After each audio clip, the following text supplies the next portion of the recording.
यमराज को मृत्यु का देवता माना जाता है। यदि यमराज स्वयं मृत्यु के देवता हैं, तो इनकी मृत्यु कैसे संभव है? यह बात हास्यप्रद सी लगती है, परंतु वेद और पुराण में इनकी मृत्यु की एक कथा बताई गई है। यमराज की एक जुड़वा बहन थी, यमुना, जिनकी पूजा आज भी पवित्र नदी के रूप में होती है। यमराज को धर्मराज, काल, वैवस्वत और मृत्यु जैसे नामों से भी जाना जाता है। वे धर्म और न्याय के प्रतीक हैं। बहुत समय पहले एक श्वेत मुनि थे जो भगवान शिव के परम भक्त थे और गोदावरी नदी के तट पर निवास करते थे।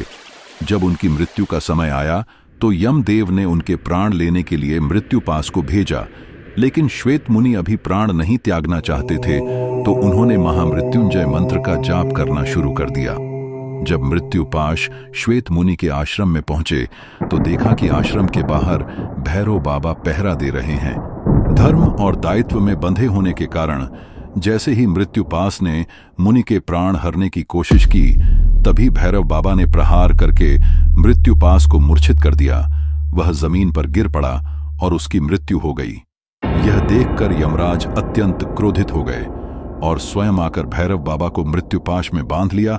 फिर श्वेत मुनि के प्राण हरने के लिए उन पर भी मैं मृत्युपाश डाला, पर श्वेत मुनि ने अपने इष्ट देव महादेव को पुकारा और महादेव ने तुरंत अपने पुत्र कार्तिकेय को भेजा।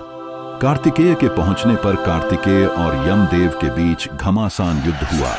कार्तिकेय के सामने यमराज टिक नहीं पाए और कार्तिकेय के प्रहार से जमीन पर गिर गए और उनकी मृत्यु हो गई।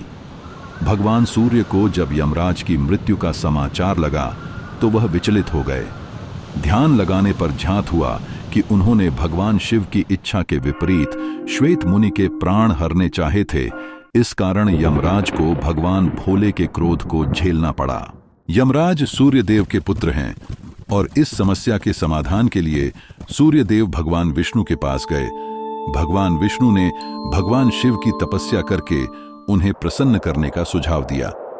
सूर्यदेव ने भगवान शिव की घोर तपस्या की, जिससे भोलेनाथ प्रसन्न हो गए और उन्हें दर्शन देकर वरदान मांगने को कहा। तब सूर्यदेव ने कहा कि हे महादेव, यमराज की मृत्यु के बाद पृथ्वी पर भारी असंतुलन फैला हुआ है। पृथ्वी पर संतुलन बनाए रखने के लिए यमराज को पुनर्जीवित कर दें।